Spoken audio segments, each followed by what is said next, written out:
There's a quote that states, life is 10% what happens to you and 90% how you react to it.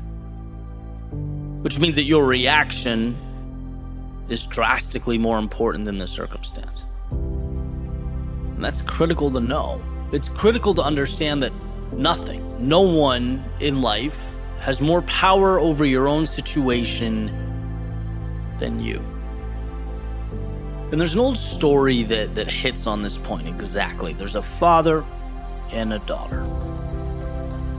And basically the daughter's complaining. She's complaining about life, how difficult things are. She doesn't know how she's going to make it in whatever it is she's doing. I mean, the bottom line is she's tired of the day-to-day, right? And her father gets this idea. He says, come with me into the kitchen.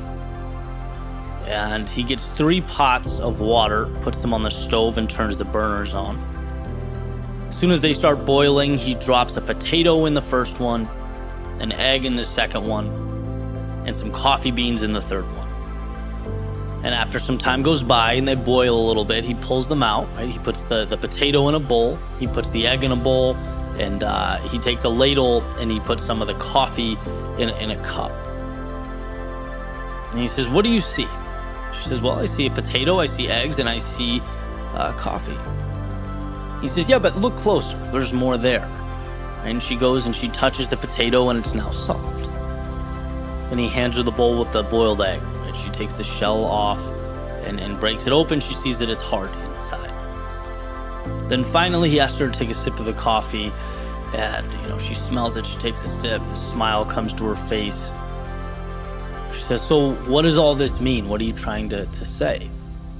And he says, well, the potato, when I dropped it in the water, it was rigid, it was tough, it was uncompromising. But in the boiling water, it became soft, weak. Then you have the egg that was basically the opposite.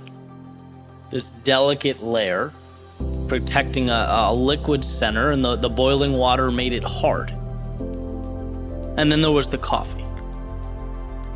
That wasn't just changed by the situation. It created something new. It took the same adversity and used it as a lever to bring something beautiful into existence. He then looks at his daughter and says, look, when things become challenging, when things become difficult, which one are you? What's your approach? See, maybe the question is not about how challenging the situation is, right? Maybe we've been asking the wrong question. Maybe it's, how do you transform yourself and by default, the world around you? How do you take your strengths, your values, your loves, your joys, your happiness, and let that lead you into something bigger? When life gets hard, and it does, what do you become? I always remind myself, we are not defined by life at peak state. As much as I wish that were the case, right? We're not shaped by the easy days or the times that we floated by. Because those times are great, they're enjoyable, but they're not what make or break us. It's the times that challenge us and ask us to be what we have not yet become. That's the good stuff. And this is another one of those, simple but not easy type things, because on paper it makes sense, it's understood.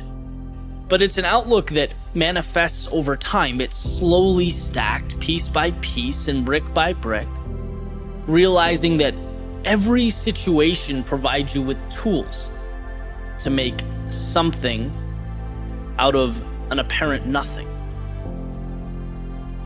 And then it waits, right? Because fate is in your hands. And I can certainly think of, times in my life. That's one of the reasons I love these stories. I can reflect where each one of those pots of boiling water was relevant, right? I can think of times I was too headstrong, like the metaphorical potato. I thought success would be easy.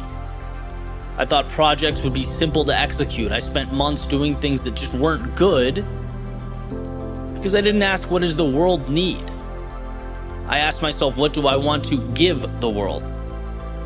and there has to be a marriage there, right? And it was a quick reminder that the world owes me nothing. I was humbled or softened, as the story goes. I've been the egg, I've been timid, I've been uncertain, thin-skinned, worrying about what people would say or the content I was creating, worried about perception. How would things look if I failed? And very quickly, I learned that when life is a game of comparison or one-upmanship, when you do things for reasons and people other than yourself, you can't win. You overcompensate. You do things for the wrong reasons and you lose yourself. You become hardened. And then there's the good stuff, right? Getting to the coffee, not bowing down to the circumstances, but shaping them. Not letting life dictate how the story goes or the fate of your character.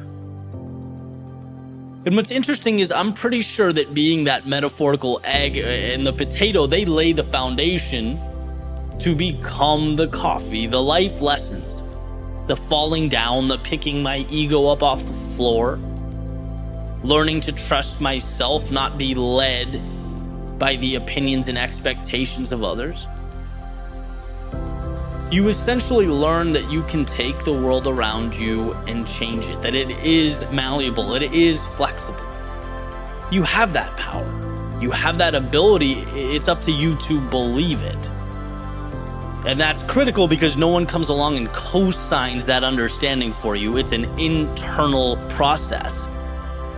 You start to learn that things aren't there to provide instruction. They're there to propel you. But can you see the unknown as the opportunity, the obstacle as the way, and the loss as the armor that you pick up during the journey? And so, all of these words essentially come to one point.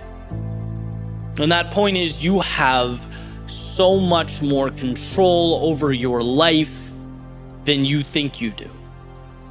As I've said before, you are stronger than you think you are. You are more resilient than you can even imagine. And when life tests you, and again, it will, remember that the challenges are not happening to you, but for you. The world isn't taking away what you have, it's giving you what you need. So long as you're willing to adapt with it, to grow, expand out, because you not only have the ability to change yourself, but the world as well.